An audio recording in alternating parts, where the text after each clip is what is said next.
Hello and welcome to the Grand Prix Depot, and we are here for the 71st edition of this classic race as we are waiting the cars to roll up to the grid to get themselves ready for the first race of the weekend. We had split qualifying and Fahmi Ilyas, the Malaysian driver, took a win Rival Motors TV at Brands Hatch in the GP circuit in the European F3 Open event last year. Clearly a problem though. That looks like they might be able now. Well, look at this bit of curbing here that we saw a couple of drivers clip there. That clearly is to ensure that the drivers don't take too much of a cut through that section. Yeah, you want to avoid that. Yeah, I can. Doesn't look very good for you, does it? No, I may have possibly have encountered that once or twice before in previous races, but a car like an F3 car, you want to stay well clear of that. The interesting thing about the circuit is you still have some of the pavements there, which do allow you to get to find the limits, shall we say, without finding the barriers. But a curb like that, I think you'll find the guys will be staying clear of.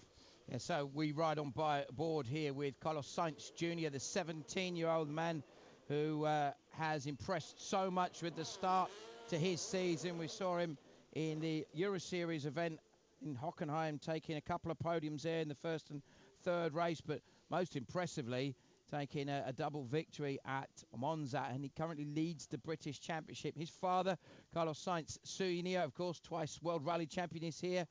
Tom Blomqvist racing in here, of course. His dad Stig was World Rally Champion, and in the Porsches we got Sebastian Loeb. But one thing these guys can't afford to do is to go rallying. On the right we have Marcello, on the left we have Juncadella, and it's a neat start by Marcello, gets across, but Juncadella has got very, very good momentum.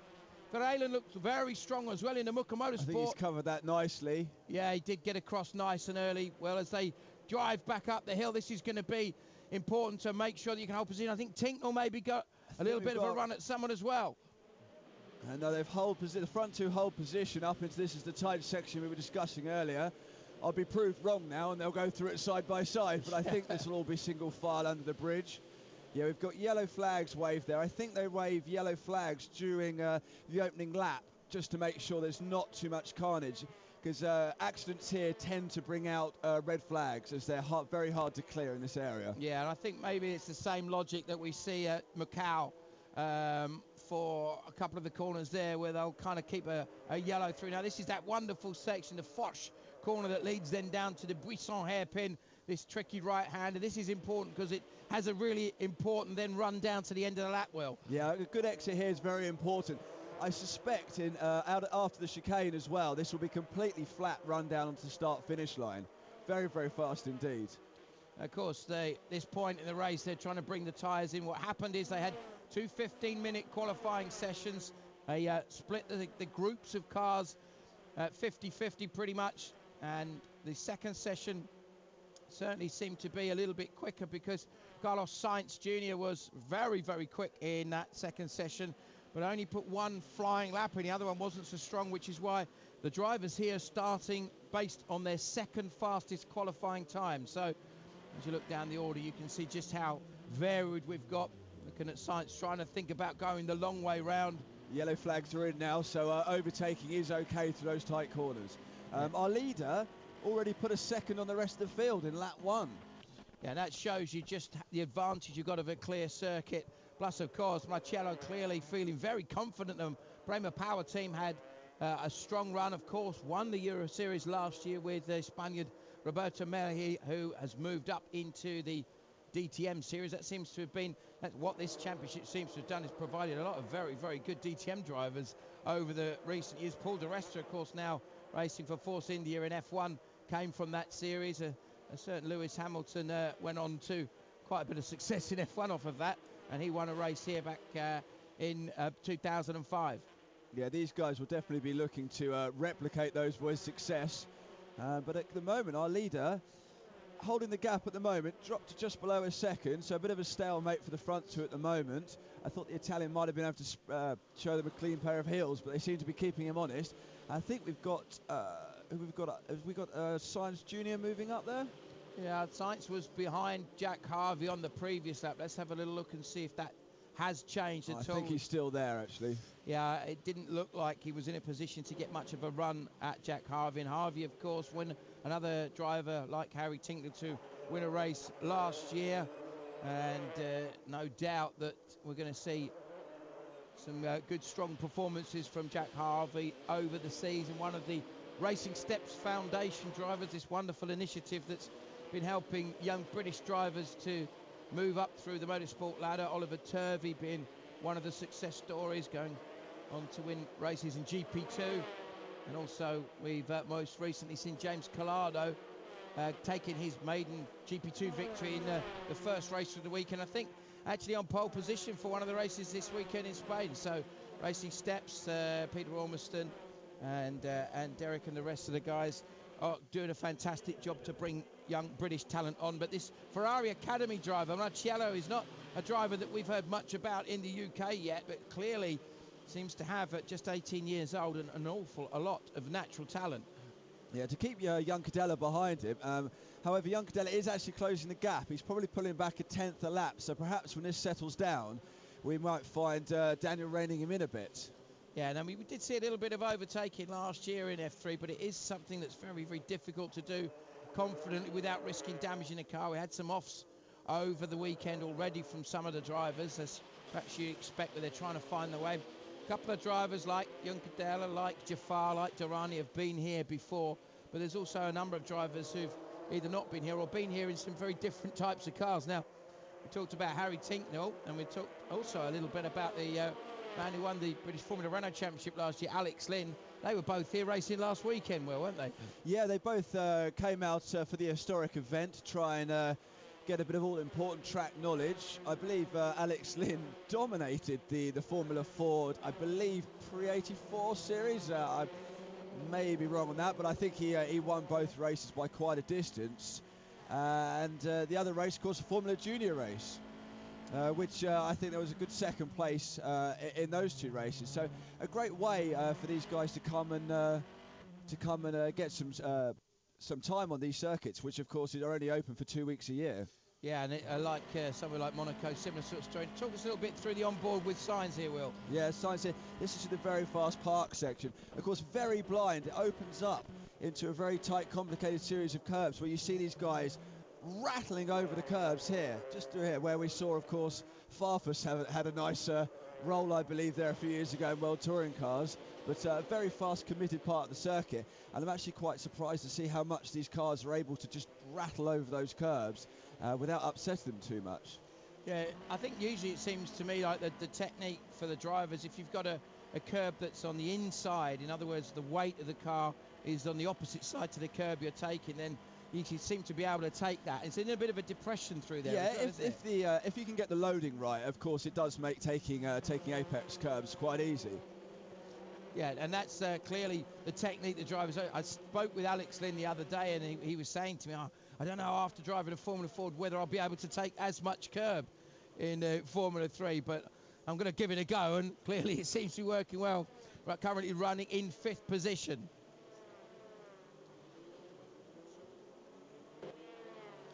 So Raffaele Marciello leads by 1.21 seconds from Daniel Juncadella, ahead of Pascal Wehrlein and Yazaman Jafar, Alex Lynn, Felix Rosenquist rounding out the top 6 currently. So Prema Power Team having it all their own way at the moment. The Italians such a dominant force in the Euro Series. Previously we've seen the ART and the Signature team rather, being so strong.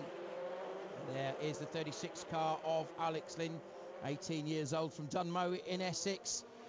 He was absolutely dominant in British Formula Renault last year, winning 12 of the events that supported the British touring cars. And prior to that, in 2010 was one of the top rookie drivers and got into the Ultrasport Young Driver of the Year finals, which is such an important achievement for young drivers. And it was, in fact, Oliver Rowland who went on to clinch that particular award. We've seen so many top drivers come through off the back of that and really use that as a springboard. Now we go back to ride on board with Sainzville. Yes, as you can see, that hairpin is so tight. It's actually quite an awkward exit. There is a little bit of pavement on the outside there, where if you tend to get if the back end does break away, you can almost use that to knock the car back into check. I have actually watched these guys actually as they exit out of this hairpin. They seem to be, typically they won't do it now I'm talking about it, but they seem to be quite loose there. And of course, I think that might be one of the characteristics of trying to set the car up to deal with this. Obviously not a perfect brand new racetrack. You know, we've got 80 plus years of racing history on the street circuit, but it's very much a bumpy rise with these curbs. It must be quite a challenge to set the car up to get the speed round here. Yeah, of course, new for 2012, these cars. It's an all-new car. I spoke with Russell Ecott, who is the boss of the T-Sport team. We've got this very exciting association with 3Bond, the Japanese manufacturers of bonding equipment, which is used in other number of engine manufacturing facilities. And in fact, they have associations with most of the major Japanese manufacturers that are involved with producing engines and producing transmission systems. 3Bond have got a number of their top people here in Po, and Russell and the rest of the team are looking after them, making sure they have a great time. Nick McBride, the young Australian, moving up from Formula Ford, only got his deal very, very late, hence has had hardly any testing at all. So to be able to be on the pace and got himself a fourth at Monza last time out for McBride, it shows a lot of promise, and I think with that engine they might be able to go a lot further forward. Mercedes-Benz and Volkswagen engines have been the mainstay in recent years rather, these championships, and there's very little in it in terms of the performance between the two manufacturers. Now, Wehrlein now has taken some time out Juncadella. We were talking about Juncadella maybe catching down on Marcello. That doesn't seem to be the case so much now. His lead's gone up to over 2 seconds on the last lap. Well, set 2 fastest sectors on the previous lap did Marcello. But now Juncadella under big pressure from Wehrlein, who was almost 0.2 of a second quicker last time through. And he does seem to be a lot quicker. As we see, he's dived down the inside into the tightest end of course. No! As I said earlier, if you overtake into the tight hairpin, it tends to be a bit scruffy, shall we say. This is going to be, oh look, Jafar just getting and through. Now, of course, we're going to Alex Lynn, has he stalled the car, I wonder? I think that I think we're going to get a red flag now. This is unfortunately one of the biggest problems with this fantastic circuit. Is as soon as someone tries to overtake, this is inevitably what happens. And of course, the circuit looks like a car park. Well, and we've seen this at Macau as well. It seems to be a similar kind of scenario that we get to. Alex Lynn power slides away in the Fortec Motorsport Dallara. Alex Lynn may have just made up quite a few places. I think he's just certainly got himself onto the podium, I think, maybe. Oh, we've got a staller as well. Yeah, no, that looks, that's this is such a shame. The 3 car of Pippo Derani, who took his first win in Formula 3 at Alton Park earlier in the year in a very difficult mixed conditions. Gets the car going again. One of the Joe Zeller cars coming through. I think that's Sandro Zeller. Hopefully this should all be tidied up quite quickly. They do have the cranes here, so the cars will both be hoisted away. Juncadella saying to him, what are you thinking of? That's never on. And Wehrlein saying, well, you know, you left the gap. The marshals just, they don't muck about, they're just shoving him out of the way. We had a quite spectacular incident last year here, didn't we, Will, when we were watching the Peugeot 207s, where, here, talk us through the replay. Yeah, it's just, it looks there's a gap, but unfortunately, he was always going to turn, and that gap was always going to disappear. The corner is just too tight to go around 2 people together. Well, you know, you've got a situation there where, understandably, he's only 17, Pascal Wehrlein, his first year in Formula 3, won the Formula Master Championship last year, and is clearly there, proving a really, really good point against some top drivers.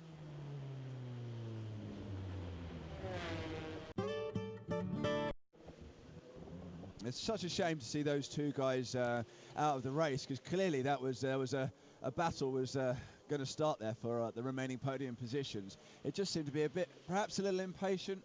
I mean, obviously these guys will be told in the briefing that for the first lap there is no overtaking there, and as we see again, I mean, in fairness to Wehrlein, he was more than halfway down the inside of Juncadella. Unfortunately, that may be the case, but Juncadella, you have to turn at some point. Their corner is so tight that unless you come to a complete stop and let your man just walk past you, I don't know, it's a difficult one, but that corner, it just overtaking, I don't think would be possible in these cars without causing some sort of incident. I think if, as I was saying, you could see that Wehrlein, from the camera angle we had there, he'd got at least, I'd say, sort of 2/3 of the way along the inside of Juncadella. So I suppose Juncadella's going to always try to hold perhaps that. He thought no one would, perhaps he thought the overtaking there was perhaps a gentleman's agreement, don't do it. Yeah. This is Formula 3.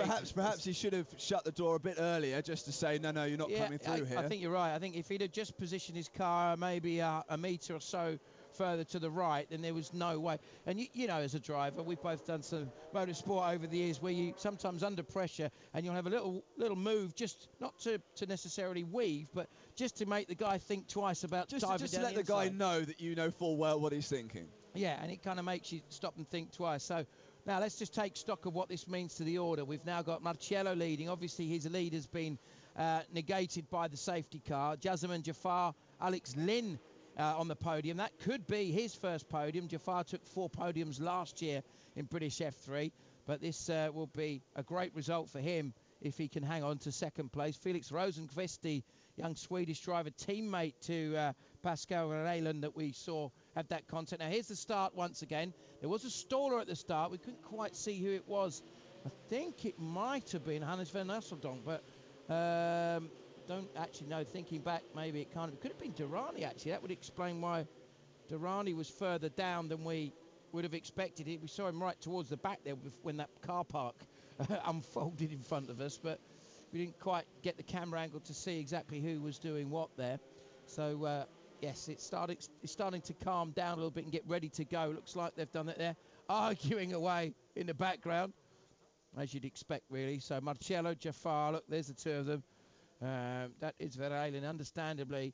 He's very, very fed up. He's only 17, as I said.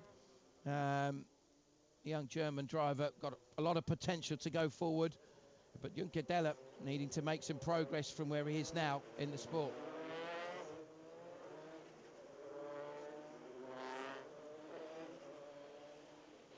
So it is Raffaele Marcello backing up the field. We've got just under 15 minutes remaining of that. The safety car is coming in this lap. What have they got to do at the restart here, Will? Well, what's most important, we saw some of the guys there desperately trying to get some heat in the tyres to maintain that optimum temperature.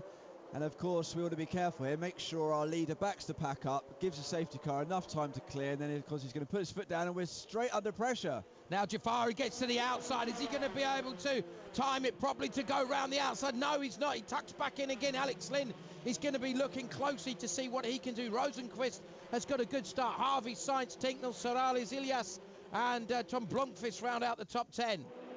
Yeah, our top 4 seem to be all in a little group here.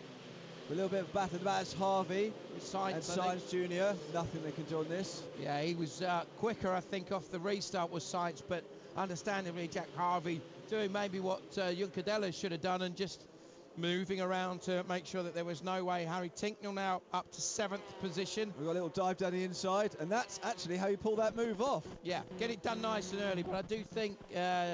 I think you have to have a degree of cooperation from your man. Sandro Zella, very inexperienced in the Joe Zella team car, the very distinctive yellow cars. Joe Zella, of course, about 400 times Swiss champion in Formula 3 in the past, and his son, of course, Sandro finding his feet, getting used to racing at this level.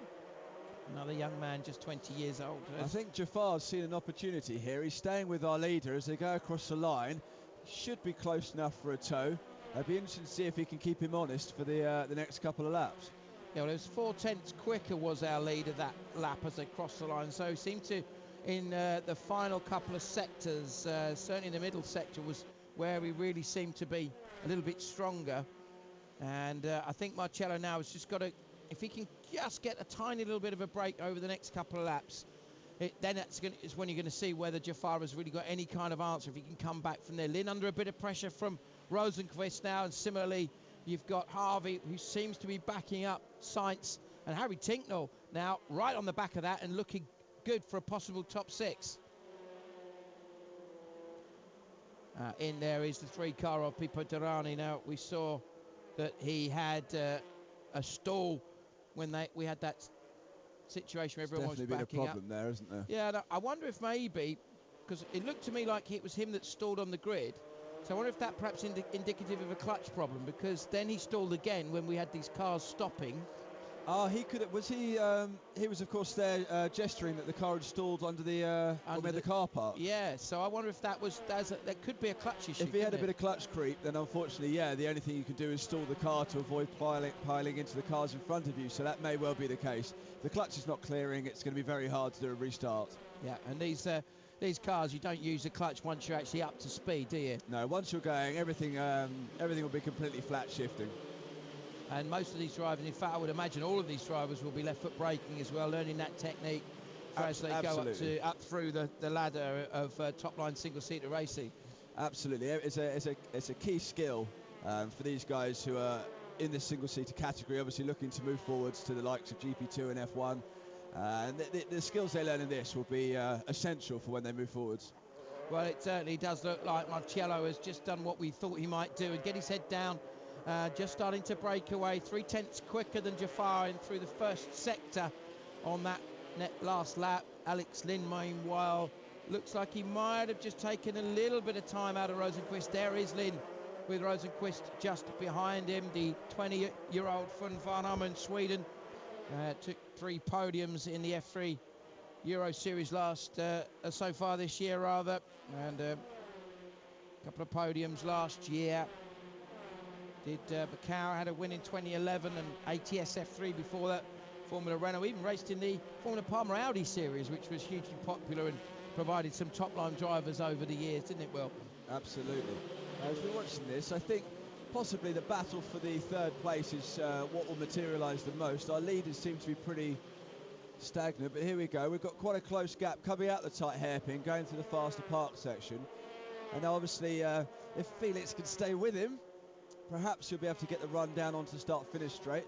But obviously, Alex Lynn having to work very hard to keep the third position at the moment, and I think he's very much going to have to get his head down, ignore his mirrors, and concentrate on putting some decent laps together. Yeah, well, let's have a look at it. He's just done his personal fastest first sector, which was, unfortunately for Alex, was matched by Rosenqvist. So they both did a 23.7, but he was a 10th quicker in the second sector. So that's allowed him just to get a tiny bit of breathing space. Goes back to that point that we were making earlier about the only way you can overtake is if you get a run out of a corner, perhaps, or if someone makes a mistake, you can just fly down the inside where there's a little bit of a gap still. And absolutely, and Alex Lynn does seem to have the legs in the second sector. Yeah.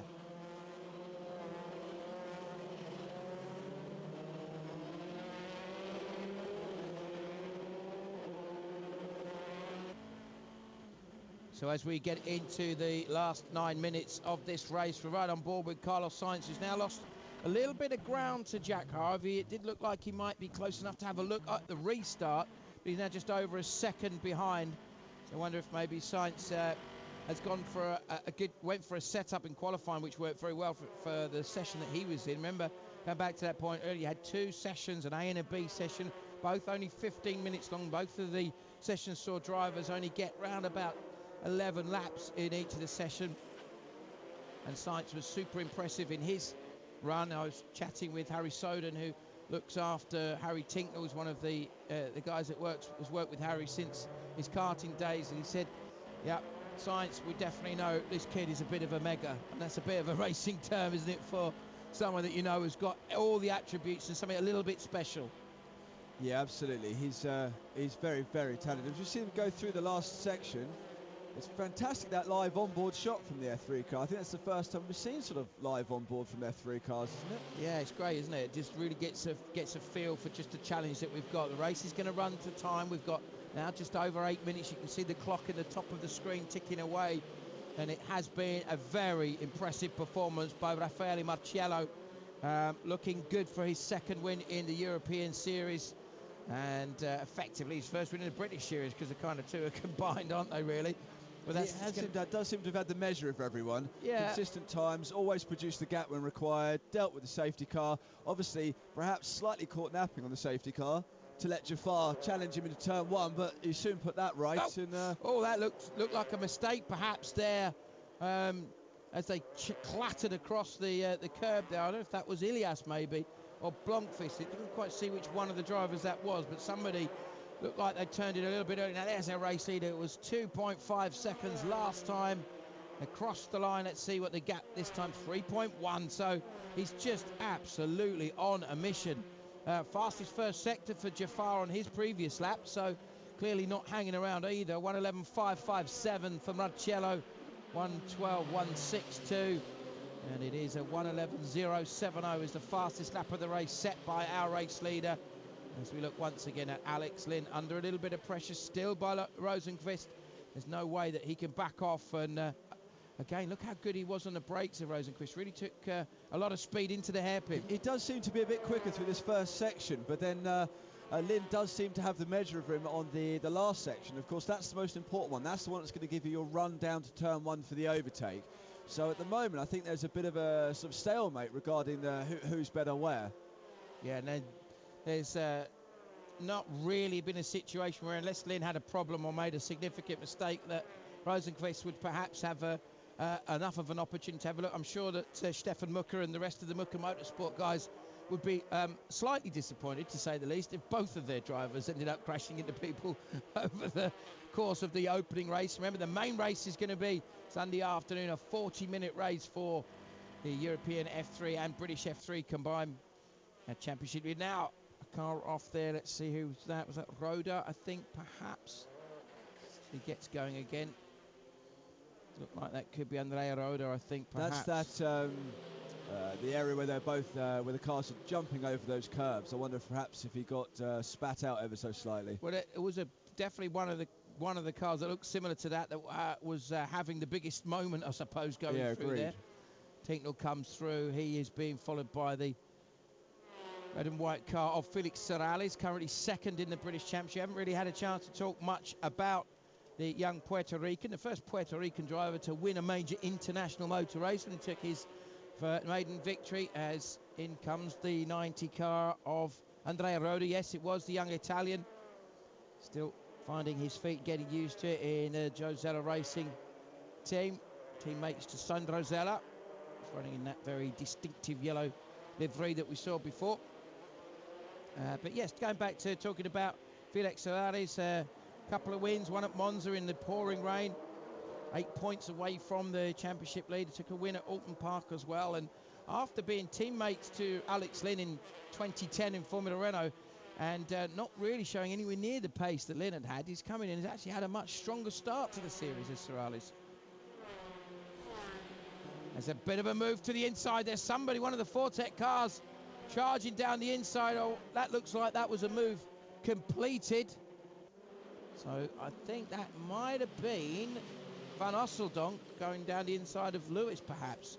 Not quite sure. We'll have a chance to have a little look at a replay of that in just a moment.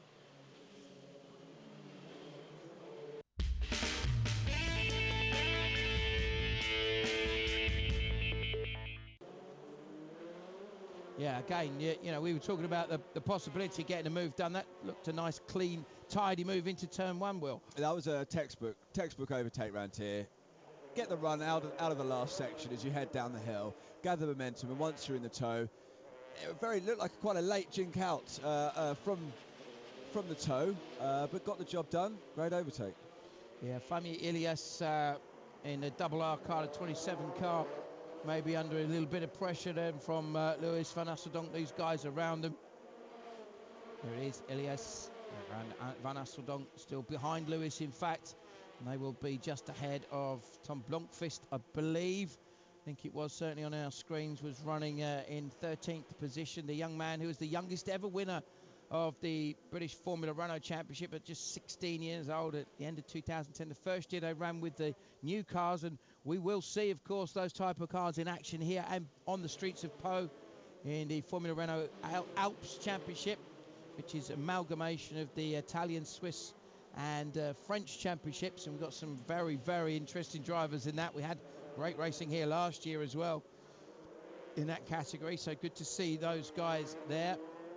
We'll see exactly who's managed to do the best job in qualifying over the period that we had during the session a little bit early on. And here's a quiet race now for Jack Harvey. Yeah, I'm just starting to wonder where Sainz Jr. has gone, because he was right behind. I think he obviously has pulled a bit of a gap now. Yeah, he had dropped away a bit from Jack Harvey, but didn't seem to be in any kind of problems at all. But he's now dropped 3 seconds. 3 seconds. So I wonder if he had a mistake there somewhere, or perhaps just has just decided to chill out and cool the tyres down. Knows that he's not got the pace to catch Harvey, and just settled for making sure that Tinknell will stay behind him. His teammate Harry Tinknell, as we see once again, Alex Lynn in the relay car. Now, it's interesting, we talked about that bit of curbing earlier. I did notice the final run down onto the start-finish straight. Rosenquist was actually taking a little bit of that curb we discussed earlier, the sort of white mini roundabout, as it were. Yeah. And I wonder if that's just unsettling the car, and that's why he's not getting the nice smooth exit and the decent run that Lynn is. Yeah, it certainly does look a little bit tidier, doesn't he? And let's see what they do now. They're approaching this point now. We've got Lynn nice and smooth. No, he stayed clear of it that time. But it was definitely, and actually stayed with him by the looks of it on the exit there. But the last couple of laps, he did look a lot more untidy than Lynn, which is perhaps the reason why he's not able to catch him down the start-finish straight. Meanwhile, we just saw briefly our race leader, Raffaele Marciello, the very, very impressive 18-year-old Italian, one of the Ferrari Academy drivers already. We've seen him take a race victory in the second race of this season in the opening weekend at Hockenheim, already showing that he has confidence above his young years, the youngest of the drivers in the Prima Power team, but it's clearly showing why he has been chosen as one of the Ferrari Academy drivers, much as a certain Sergio Perez, Jules Bianchi. These guys have been taken under the wing of Luca Montezemolo and the rest of the Ferrari organisation. And as he comes through to what could well be his final lap, I think it's showing on our timing screens, 2 to go. I mean, he's putting a fantastic show here. He's gapping everyone else by half a second every lap. And he seems to be terribly relaxed in the car. The car's sitting beautifully on the road. Oh, he takes a checkered flag. Yeah, he takes victory. We thought it might be the final lap. It said 2 to go, but it is. Raffaele Marciello takes victory here in Po ahead of Jazeman Jafar. Alex Lynn hangs on to third position, does a great job there ahead of Felix Rosenqvist. Then we saw Jack Harvey, Carlos Sainz Jr., Harry Tinknell, and just behind Tinknell, Felix Serrares in the Fortec Motorsport as this gaggle of cars come across the line now. Fami Ilias, Michael Lewis, Hannes van Asseldonk, and then a little bit further down, Sven Muller, who got past, stayed ahead rather of Tom Blomqvist. Pietro Fantin, he's going to be disappointed with that result. And it's going to be a fantastic start to the weekend's action for these young men in the Formula 3. There's going to be, I would imagine, a bit of conversation going on in terms of the contact that we saw there between the drivers that were running second and third, Daniel Juncadella, and of course the third position of Pascal Wehrlein. And he will be back with action as the guys from Prima celebrate, and that's going to be job well done for day one, where they got more to come. That's impressive stuff, Will, wasn't it? Absolutely, and the fact that he starts pole for race 2 tomorrow has got to be encouraging for everyone. Yeah, so we'll watch with interest to see how that one unfolds as the celebrations continue down in the pits.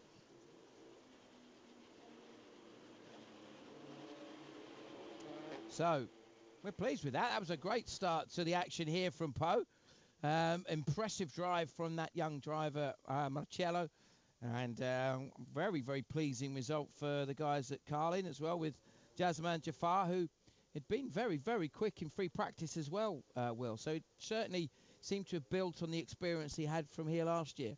Yeah, he did. And after the restart, did seem to be very confident, attacking the leader straight off the start. I kind of hope perhaps he'd put our leader under a bit more pressure, but Marcelli definitely had the measure of everyone. And it's very impressive to see such a dominant performance of someone so young.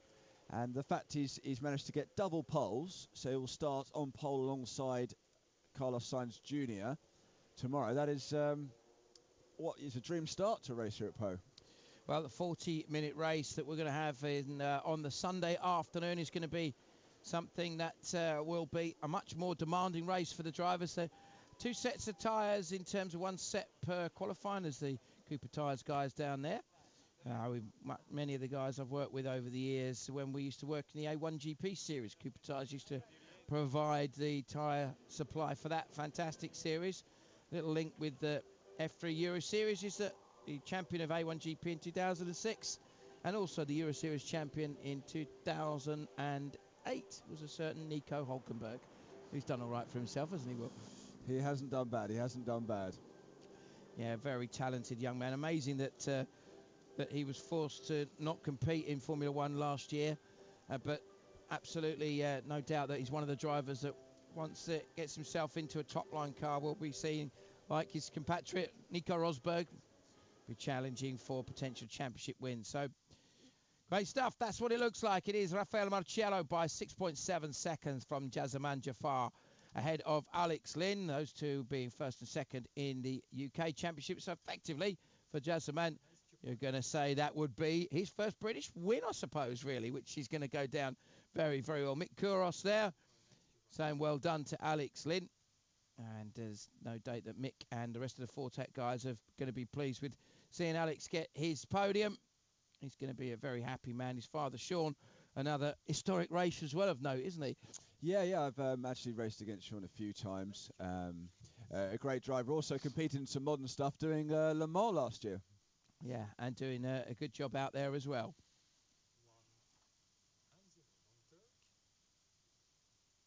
Welcome back to Grand Prix de Pau. We're riding on board with Spaniard Daniel Juncadella.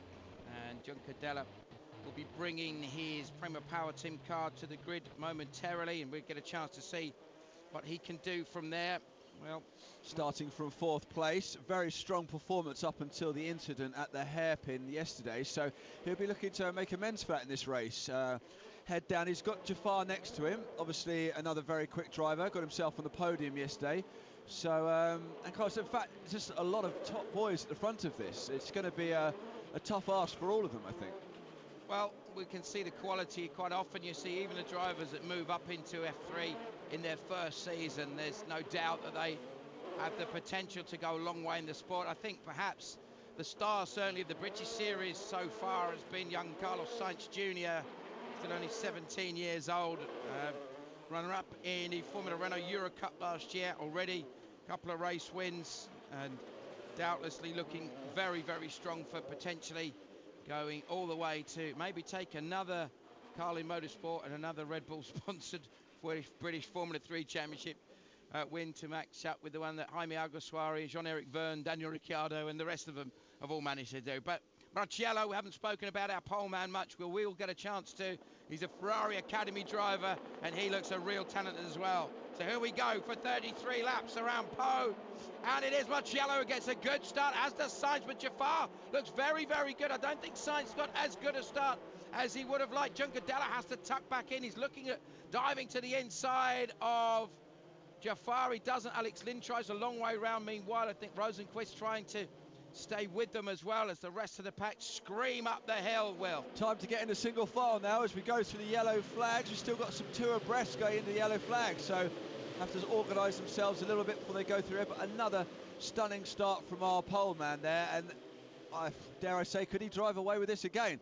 At the moment he's got Sainz Jr. behind him that'll do everything to keep him in his sights, but after yesterday's real convincing performance, you can't help but think after a start like that he's going to really be pressing on. They took us around this lap with Carlos Sainz. And we're on board with Sainz. As you come out of the park, it opens up through this tight chicane where you rattle through the curbs, doing everything to keep your car on the straight and narrow. Then you head downhill towards the long hairpin of Buisson. And then it is the long dive back to a tight chicane where you'll see a large traffic island in the middle, which you want to avoid in a car like this at all costs. Next shot should be them going through this chicane. So let's watch to see where the Marciello has done much. It's set the fastest, sector 2, and coming as they cross the line, sector 3 quickest was Jazeman Jaffar, interestingly. But the fastest lap, understandably, perhaps set by our race leader, 1:18.828. We'll look to see what that relates to in terms of the race that we saw yesterday, but certainly at this stage, just half a second the advantage that Marciello has got over Sainz Jr. Here on board with Daniel Juncadella. Again, putting an awful lot of lock on to get round that corner. as he heads out through the casino that opens out through the parkway. He's going to have his sights on third place, whether he can catch Jafar or not. Currently there's a gap of about 6/10 between them as they hammer those curbs. I think these guys are all going to need new floors by the time they leave this weekend. Well, you can't believe just how aggressively these supposedly relatively delicate single-seaters are. Well, they've got quite a lot of aerodynamic aids on the floors of these cars. You know, they're quite trick bits of kit, and so you'd want to keep them in one piece. Sainz is doing a very, very strong job. Fastest through sector 2 on that lap. Let's see what he does compared to Marcello. Well, the gap does go up slightly. And that's on the exit of the park as it opens up. Yeah, Andrea Roda, well, he had a tough race yesterday. I'm not sure if they'll get that cleared or not before our leaders head that way. As they run the climb up towards Port Oscar and the tight Lycée hairpin. Look how blind this is. Oh, just cut away from the onboard. It'd be nice to see a whole lap on board, wouldn't it? We'd love to see that. It would give us a better view. In fact, it looks like Juncadella has got himself onto the back of Sainz. Sainz has lost. That's Jafar up in third, I think. Sorry, you're right. They're Jafar, very similar looking cars. My mistake. Yeah, Jafar looking very solid. Teammates, of course, Carlos Sainz and Jasmine Jafar. Now, here's what happened. I think too much curb, perhaps. Yeah. You've got to treat those curbs with such respect and commitment. Oh, and it just snapped the steering arm just as he clipped the tyres going backwards. So that's another casualty. Oh, a big lock-up from Sainz. So he's going to have lost a little bit of time. Can Jafar capitalise on that down the hill? I did that a lap earlier, but not as heavily. I wonder if maybe he's starting to pick up a flat spot on that inside tyre, because obviously it's the unloaded wheel is the one that's got the least amount of weight on it as you brake. Absolutely, and heading downhill, it will shift the weight right onto that front left wheel. That will make it quite easy to lock up that front right. But he didn't seem to lose too much time. It doesn't seem to, you don't get punished too much for that mistake there. Well, compared to our lead, he lost 3/10 on that sector. He lost 3/10 in the previous sector, 2/10 on the previous one. So just generally, it was a great lap from Marcello, who has extended his lead by another 7/10 of a second, which is up to 1.3 seconds at the moment. Now, on this current form, that is enough. That if he just keeps chipping away like that, he's going to have a decent 5, 6, 7 second lead, which would be enough to get the job done, wouldn't it? And Sainz is now going to be staring at his mirrors that are currently being worn out by the image of Jafar. So he's no longer going to be able to focus on catching our leader at the moment. And Jafar, very experienced, still only 19 years old, 6th in British F3 last year, got 4 podiums. And did F3 in 2010 as well. Before that, Formula BMW in both Europe and the champion in Formula Renault in Asia back in 2006. Whereas Carlos Sainz, the 17-year-old from Madrid, the son, of course, of the double World Rally champion, Carlos Sainz Sr., second with 2 wins in the Formula Renault Euro Cup last year. As Jafar, very good on the brakes into turn 1. And 4th in the Formula BMW Europe Series. Also took the championship in the NEC Formula Renault category, North European Championship. And another fastest first sector from Marcello, 1:11.8, absolutely stunningly fast, 6/10 quicker than Sainz. Again, looks like Sainz is struggling a little bit for pace compared to our man Marcello, isn't he? Well, I think Marcello just might be that good. He really showed an amazing amount of pace and talent yesterday, and as you can see the gap now on screen, he's out of shot before Sainz Jr. comes in. But I think this is going to be the knock-on effect from Sainz Jr. having to sort of defend now from Jafar, and Jafar likewise having to look in his mirrors for Juncadella, who's equally as close.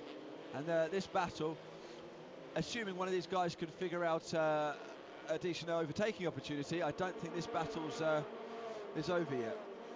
No, well, nothing really too much has happened in terms of change of positions. Just looking down the order, the rest of the grid, it's Jafar, Juncadella, Rosenqvist we know about. Alex Lynn is behind Pippo Derani, which grid-wise of course would have been the case anyway.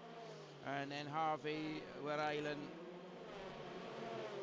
then Muller, Lewis, Tinknell, Serrales, who was of course the championship leader coming into this event. Sorry, second in the championship coming into this behind Carlos Sainz. He had 2 wins so far this year, 1 at Monza and 1 in the opening weekend at Alton Park. Pippo Derani, another driver who's tasted victory in the British Championship, as indeed has Jack Harvey. So we've had quite a mixture of winners in the British Series so far. It's only Sainz that has won more than once. If he finishes where he is today, of course, that will give him another victory in the British Championship, even though he won't win overall here at Po, because, of course, Marcello is only racing for the Euro F3 Cup. Yeah, absolutely, and that's it's going to... Will that change the order at all, leading this race, if they finish as they are? No, I don't think so too much. Let's just concentrate now to see what the other lap times are behind us now. That time, Sainz put in his personal best, a 1:12.353, but is nearly 9/10 of a second slower than Marcello at the moment. Marcello is really pressing on. He is absolutely on a mission. 1:11.410 for the 18-year-old. He's Italian-Swiss, is Marcello. A lot of success in KF3 karting in both 08 and 09. And Formula Abarth back in 2010, a couple of wins in that in Italy. And then last year, the Italian Formula 3 series with Prima, who is driving for this year. A couple of wins there. Also went down to New Zealand, took a race win in the Toyota Racing Series. It's a series that guys like Alex Lynn have done as well in the past to get that all-important extra experience over the winter. Because, of course, their New Zealand series runs over the winter compared to our summer one. 11.4, that is just remarkable. He's still 4/10 off what he did yesterday. Yeah, so that's... He's got some more pace to come, so whether he's just settling into rhythm and now he's in clean air, the lap times are tumbling. But the lap times of yesterday would suggest he's possibly got more in hand. Yeah, just looking at when he did that time was on lap 8. So that's kind of about where we're getting to now, isn't it? What have we done? That's consistency. 7. He's just set his next lap within a thousandth of his last lap. Yeah, that's pretty impressive stuff, isn't it? So around a circuit like this, that gives you an indication of just what he needs to do. He took a win in that race weekend at Hockenheim. The other two, as I said, won by John Cadella. Quite a lot of the guys that are racing in the British Series were also there racing in the same weekend. So they clearly were there to get extra experience and to try and dovetail. A lot of them trying to do the two series if they can, budget permitting and lack of clashing. So in those opening race weekends in Hockenheim, John Cadella, Sainz, a Rosenquist were on the podium for first one. Hannes van Asseldonk, who we've not really heard much about, as we see one of the, I think, is that one of the Macon drivers? Is that could be Emil Bernstoff? I think I can't see the number from there. That looked like it could have been, but we'll have to have a little look and see a bit later on to see which of those drivers got through. 92-93 is Bernstoff and Blomqvist. Tom Blomqvist, another very talented young driver, still only 18 years old, and he of course was the British Formula Renault Championship winner back in 2010, driving this year for the Macon Racing. Now, just looking down the list, it could have been possibly Jeffrey Rain. That was the driver that we saw in the pits there. I'm not sure, but yeah, 26 it may have been. So what's happening back at the front? Well, nothing's really changed. Another fastest first sector for Raffaele Marcello. So he is starting to push even harder. There's no doubt that his mission is to get as big a gap as he can and then be able to roll off the balance of the laps. At the moment, he's doing exactly that, consistently quick.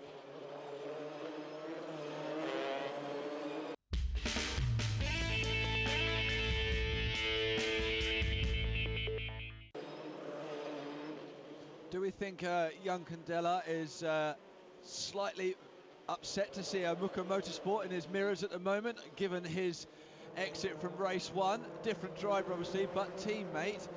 They're all starting to now defend ever so slightly into that tight hairpin. So obviously, once bitten, twice shy. These guys are really trying to cover themselves, and I think it looks like Jafar and young Candela are the closest together on that battle. Only 4/10 separating them. But as the drivers have said themselves, very difficult to overtake here. So unless there's a mistake of some description or some sort of incident, it's so hard to get past people around it, especially when the guy in front is rattling in very similar lap times to you.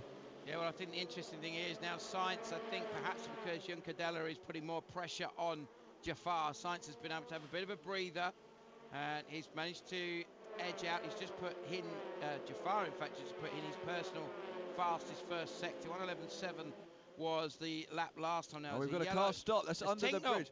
Has Harry Tinknell off.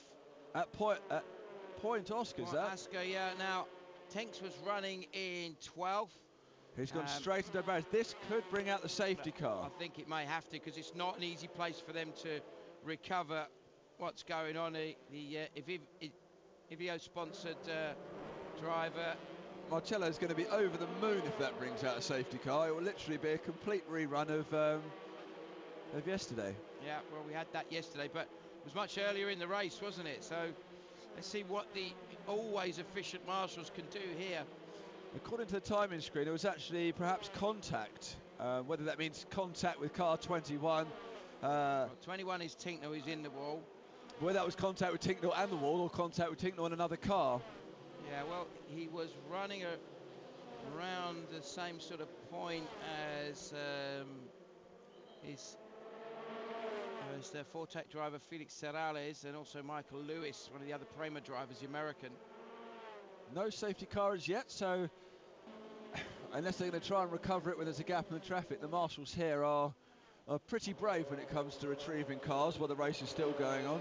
Yeah, Harry Tinknell, the 20-year-old from Exeter, raced in British F3 last year with the Fortec team, who he'd previously driven for in his Fortec team, who he drove for, last year. Took a win last year, did Harry. Looking to build on that. Starting to put in some solid performances, and his folks are here. His dad Mark and his mum Carol, and his long-time supporter Harry Soden is here in terms of looking after Harry's activities. So very frustrating for Tinks, I'm sure. Be interesting to find out exactly what happened a bit later on. Might be able to feed that back to you.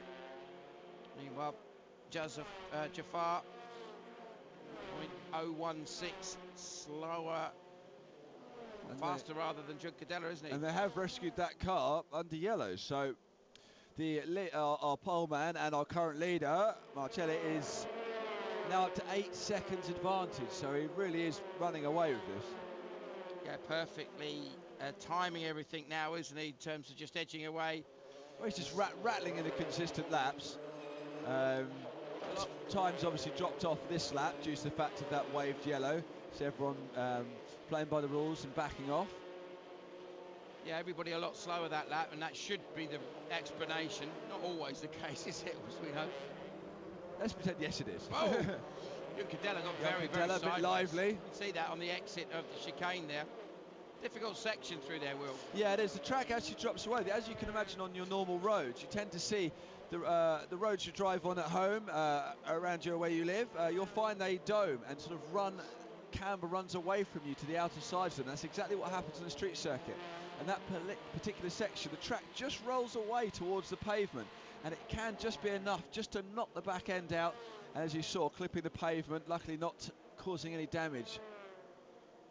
So Jafar, and in fact, a lot of the drivers putting in a very good first sector that time.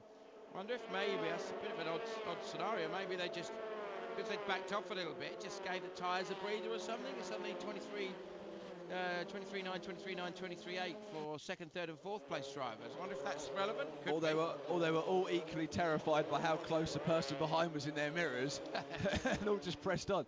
And we saw how hard Juncadella was pressing on there, the fact that he clipped the barriers on the way out, or clipped the curbing, sorry.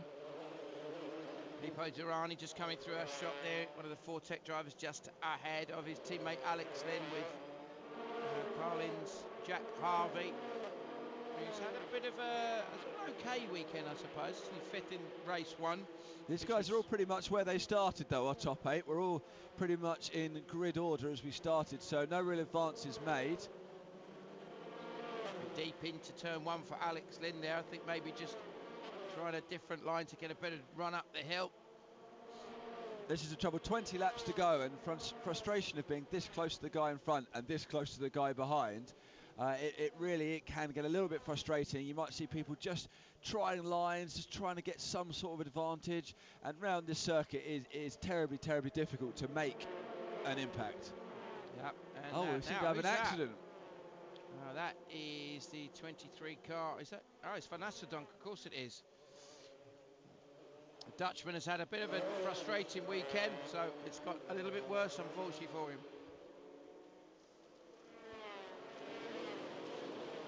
So that's down at the first corner, I believe, that incident there. Yeah, Hannes van Asseldonk, the 21-year-old Dutchman, did F3 with High Tech last year at Macau.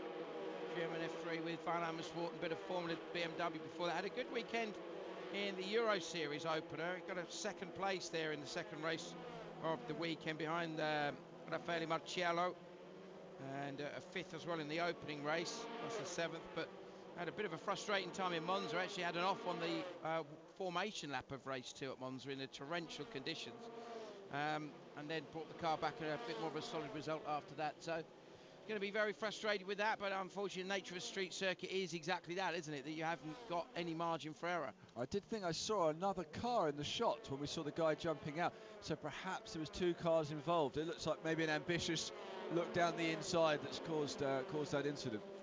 I'm just looking to see whether Felix Serrales was one of the drivers that was in a similar sort of point.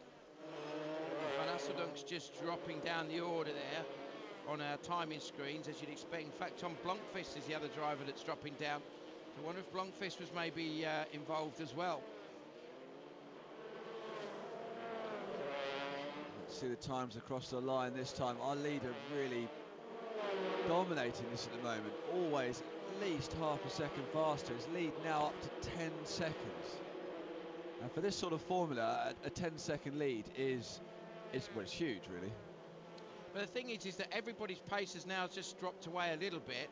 But he's, as you'd expect with any driver who's doing this kind of a mega job, his pace has dropped off less than everybody else's. I mean, he's nearly a second slower than he was earlier in the race when he set his fastest lap. But compared to the competition, they're all doing 12.9s. He's doing a 12.3. So their pace has dropped off 0.6. His has dropped off 0.9, but then he was that much quicker in the first place. Absolutely. We have had a sprinkling of yellow flags in the last couple of laps, so that's going to have broken the concentration and focus a little bit, because this track is so blind that it's one thing seeing a yellow flag, it's another thing wondering what's in the middle of the track when you come around the corner. What's causing the yellow flag? And we have now incident between car 23 and car number 4, so that'll be that incident into turn 1.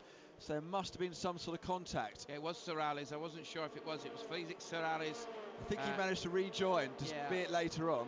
And his teammate, of course, who we've just seen retire, Hannes van Asseldonk. So Van Asseldonk, Tincknell, Blomqvist, all out of the race. I think Jeff Urain may have rejoined, and despite Goddard ahead of Divishen Padiachi. So here at Po, we're going to take a very short break. Back with more action in just a moment. See you soon. Welcome back to the Grand Prix de Po. You're looking at Carlos Sainz Jr. currently sitting in second place in the 71st edition of the Grand Prix de Po. This is the second race of the weekend already. We've seen a dominant win by 18-year-old Italian Raffaele Marciello, driving for the Prima Power team, and perfectly on cue, that is our race leader. That is Marciello, and he is Will Scriver, some 11.133 seconds up the road. Yeah, he's definitely conquered these races, isn't he? I mean, he's just led from pole position, dealt with safety cars in the last race, and just can pull a gap whenever he needs it. He really is, well, he's in a class of his own, really, in this weekend. Yeah, he just looks like he's completely at ease. The car's clearly working very well. Interesting, Juncadella, who are riding on board with his teammate in Prima Power team, the more experienced driver. And I would think that certainly if you, the guys at Prima, you'd have been looking at your mixture of drivers. You've got Michael Lewis, Sven Muller, who are both clearly very talented young drivers as well, with a lot of potential. But then you look at Marciello coming in, and perhaps you'd have thought that Juncadella was going to be the absolute man, certainly based on the first race weekend in Hockenheim, when they won all 3 races as a team. 2 wins for Juncadella, 1 for Marciello. And Juncadella, of course, with previous experience here, having raced here last year, so he was definitely one of the favourites coming into this race with the all-important track knowledge. Yep, you'd say that combination of Prima's performances and results this year, his experience and the knowledge of the circuit, you'd have maybe thought about that. Look, it's interesting what he's doing there. He's obviously trying to rattle Sainz. I think that's defending a bit from Jafar. Maybe he's conscious of what happened there yesterday when Wehrlein drove into him and the pair of them retired on the spot. Really could have done well without that. That could be such a championship scenario, especially with the charge that Marcello is on now. Yeah, I think Jafar and Juncadella, and Sainz Jr. are going to be moderately happy where they are, because they are the guys fighting for the British Championship. So are sitting up there in the top 3 spots. But whether they'll have grown up enough heads perhaps to settle for where they are, or whether they're going to press on. Juncadella looking the race here at the moment, hounding Jafar, who is being forced to defend a little bit more through the tight stuff. But it does seem to be a tall order for these guys to make an overtake stick round here. Yeah, well, remember this is the FIA trophy, which is international F3 trophy. The drivers that get the best points in this at the end of the year are going to be qualifying for an F1 super license. In fact, the first 3. So it's absolutely superb in terms of how important this is. Macau, Zandvoort, and some of the other major races. Marco Wittmann, of course, the German driver, doing such a tremendous job here last year. And looking very, very strong throughout the weekend. He kind of did what we're seeing Marcello do this weekend really well, didn't he? Yeah, absolutely. But going back to just Marcello and how good he's done, he's currently got a 13-second lead, and you know, you've got to think perhaps this time this time of year, in a few years' time, we might see him 500 kilometres away on the track at Barcelona rather than here at Po, because he's that impressive. And this formula really does give Formula One teams a good insight as to how quick these guys are going to be, and this sort of performance around a street circuit is not going to go unnoticed. This sort of level of domination with such a competitive, talented field, I mean, it really does stand him in good stead for a future progression in his motorsport career. The most important thing, obviously, he has the funding and he has the support within the family and the team, but he also has been very early on in his career become part of the Ferrari Academy driver scheme, which is drivers like Jules Bianchi, for example, and Sergio Perez, amongst others that have been included in that program. So clearly he's on the radar, and we know what the Italians are like in terms of their loyalty. Yeah, I hope Massa's not watching. Hope Massa's, yeah, well, you know, with the certain Mr. Alonso starting on the front row of the grid, and where's poor old Felipe, 17th, I think, something like that. I don't think it's going well, but like you say, the Ferrari with an Italian driver, I mean, they are going to push for that sort of a driver lineup, aren't they? And we could well be looking at, you know, a future Ferrari F1 driver. We got someone slowing into the pits there. Just saw from the onboard, maybe it was a back marker getting out of the way, but someone slowing towards the pits. Let's have a look, see if anyone drops down the order. Yeah, we watch. I think that's just ahead of us. Look, is that Spike Goddard maybe just about? Or is it Pagliacci? Not quite sure. So even with back marker traffic, he's still extending his lead to 14.4 seconds. You just see sometimes that you'll see the odd young driver that's just got something. Sainz is another one that's got something really special about them that you can't really explain what it is. They just seem to be able to deliver in every circumstance. Wet, dry, fast, slow circuits, street tracks, just about everything. They're on it in testing, they're on it in qualifying. They seem to really understand what's going on. Sainz, remember, never been here before. Marcello, never been here before. So, you know, that's interesting, isn't it? The 2 top drivers at the moment are the drivers that have some of the least experience, but the most impressive performances in terms of their overall standards this season.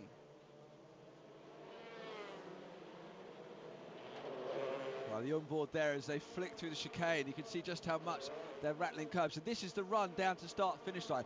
So this is your key chance for overtaking if we're close enough to the guy in front. You have this flat right kink, and then it's straight out into the braking zone. As you can see, these guys, the braking tolerance is so tight with these guys that finding that extra bit of momentum to be able to brake later is almost impossible, because there's just no room for it. Yeah, and that's why it is going to be pretty unlikely to see many changes in terms of position unless someone has a mistake or somebody comes up with a really inspired move that can be. But do you want to risk not scoring points? Because that's what has to go through your mind as a professional driver looking to make a career. It may be very tempting to think, I want that next step on the podium, but on the same token, a DNF doesn't win championships. And also, Jasmine Jafar, who is behind Sainz, is going to be thinking about his championship. There's only 2 points between these two guys in the championship. Jafar is 2 points ahead of Sainz, so we will see that probably switch back around again and Sainz take the lead of the British Championship with this result. So he's going to come away with a weekend which is going to consolidate his position. And, you know, as you said yesterday, didn't have the best of results by his extremely high standards, a 6th position, which is actually 4th in the British Championship, with Jafar effectively winning. And now Marcello is getting more traffic now. Padiacci and Goddard, I think, are the drivers that they would have gone past. It says on the entry list Richard Goddard, but we know that's really Spike Goddard now. Young Cadella still looking very racy, still showing his nose. I think he's very keen to take this next spot away from Jafar. He wants that last step on the podium, and he really is pressing on. I'm fairly sure Carlos Sainz and Jafar would be quite happy to finish where they are, but Young Cadella very much in the hunt for that final podium position. Whether he can make something happen or not, though, is another matter. It's all very well showing your nose, but can he distract Jafar enough to open up an opportunity to take that space away from him? Well, the FIA Formula 3 Championship for Europe is always going to be something that's incredibly strong. Marcello not knowing the circuit, despite that, seems to have just showed everybody that he's a class act. He's going to be a driver very much to watch. I wonder if we're going to see him come and do some of the British rounds as well as the FIA European rounds. Primo, I think, traditionally just focus on the European stuff. And interesting to see if we do see him move across now. Is that a change or is that a... I think there is a change for position, yeah. And that could have been, I think, Durrani getting past Rosenquist. I think that's Rosenquist losing a position. Not sure what his idea of putting 2 wheels on the pavement was going up the straight, but he's definitely not that place. And now he's got Alex Lynn right behind him. Yeah, well, I'm assuming that was... but I think it was. I'm pretty sure that was Durrani that had got past him, unless Lynn had jumped the pair of them, which would be pretty awesome for Alex if he had. No, so maybe, I don't know, some sort of mistake made there by the Muka Motorsport man. Yeah, it looked like maybe that he'd been forced to go in a bit quick. Because we've got Durrani got the cutback maybe. And Lynn and Harvey are right behind him now, putting the pressure on. So, as you can see, these guys very professional. Any slightly mistake made by the man in front and they are straight in with the overtake. And here's a replay. He just got down the inside of him through turn 1 and managed to get the run up the hill. And a little bit of use of the pavement there, not sure why. And we've got someone back into the pits. What car is that? This is the 42 car coming in of Spike Goddard.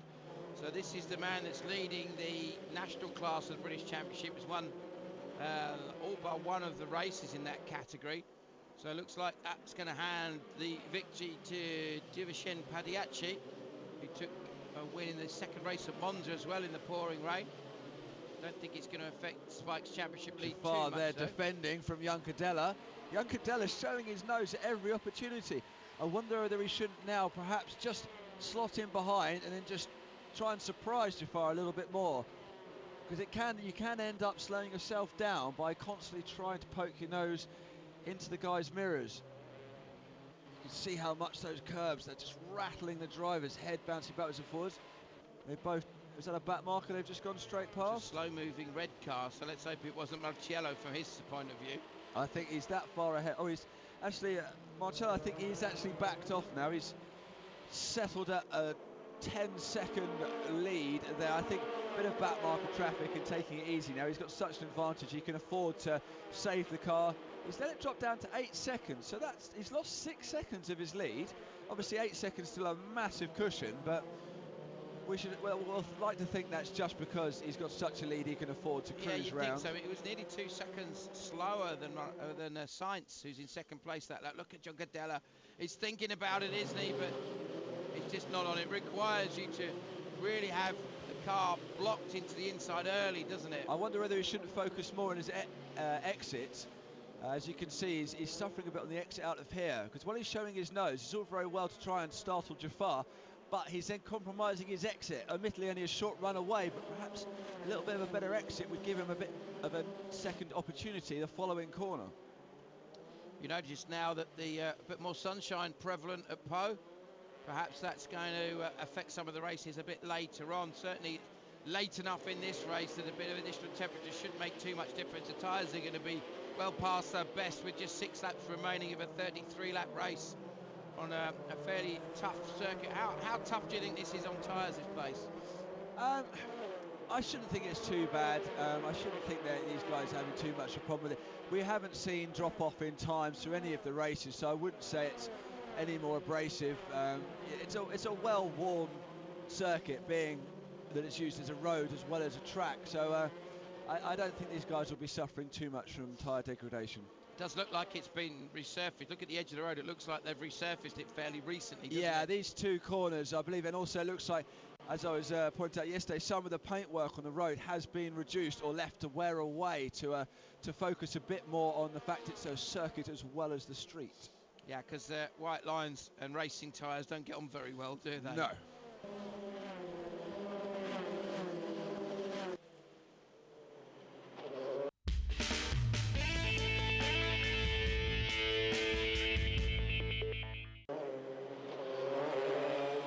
Just 5 laps remaining of the Grand Prix de Pau, the 71st edition of this historic race.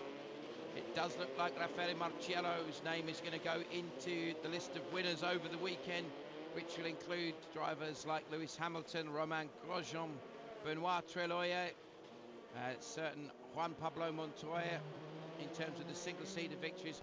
Going further back, drivers of the like of course, Patrick Depailler, Francois Severt, French heroes like that were guys that had taken victory. It traditionally had been a Formula 1 or Formula 2 race in the 50s and 60s, then very much an F2 race through the 70s into when F3000 came along. And that's when we saw Alesi and Montoya and people like that winning races here. And as I said, other drivers have made their stamp on here. And you've seen arguably some of the absolute greats of all time, that the Fangio, Ascari, Brabham, Clark, Rindt and Stewart have all won races here. And Raffaele Marciello just drifting the car a little bit through there, Will. Yeah, tyres not as fresh as they were, but you know, he looks so calm. The car's sitting so beautifully on the road.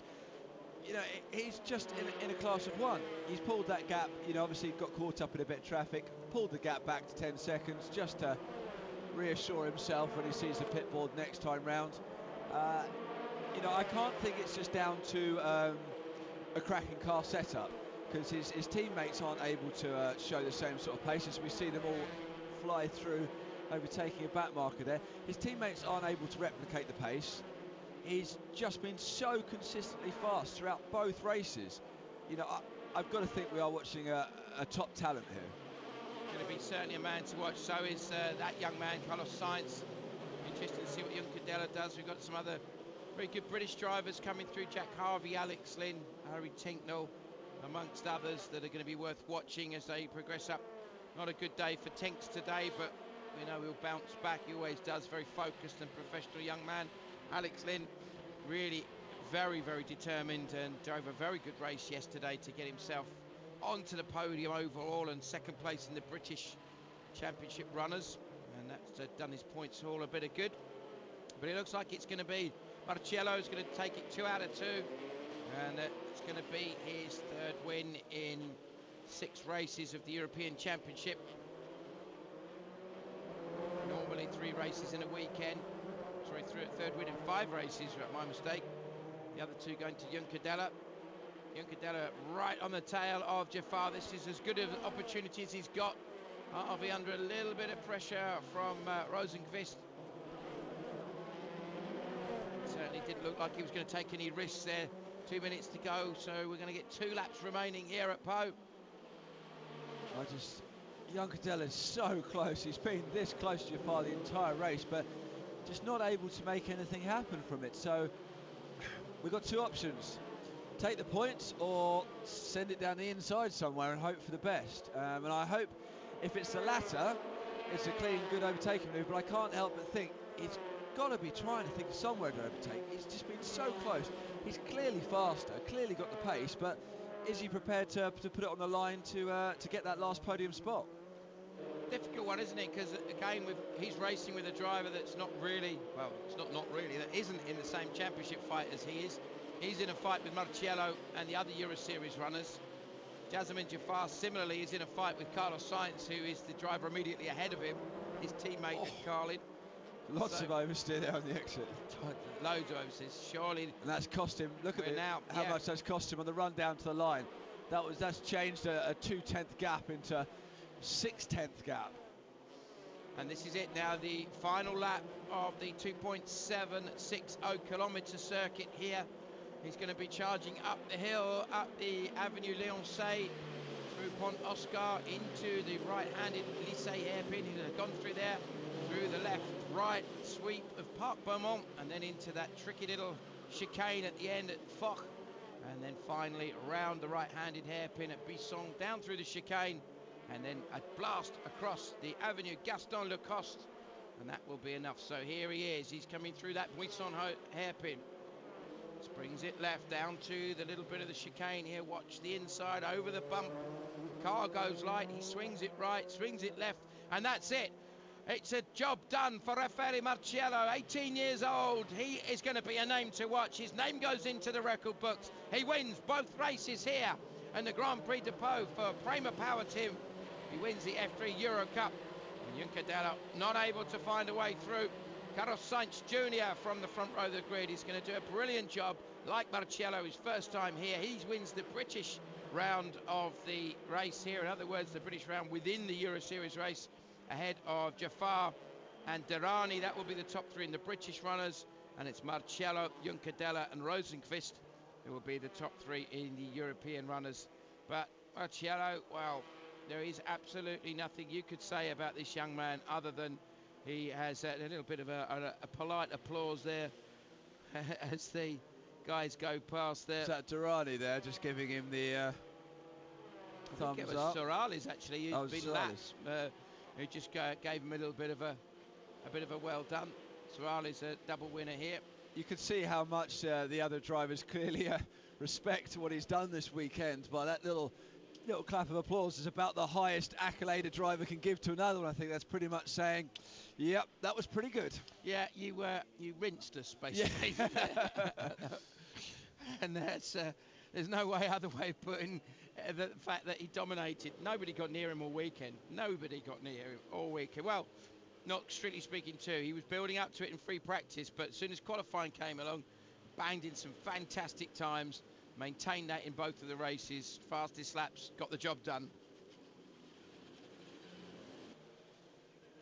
Just shows again, though, the importance of starting on pole position on a street circuit. Absolutely. So Marciello wins it by 13.129 from Carlos Sainz Jr. ahead of Jazeman Jaffar, Daniel Juncadella, Derani, Rosenqvist, Alex Lynn, Jack Harvey, Pascal Wehrlein, and Sven Muller round out our top 10. Marciello with the 1:11.410 takes victory in the national class, which is of course running alongside this. It is Duvichen Padiachi for double R will have taken victory in that category, so good performance by him. Fami Ilias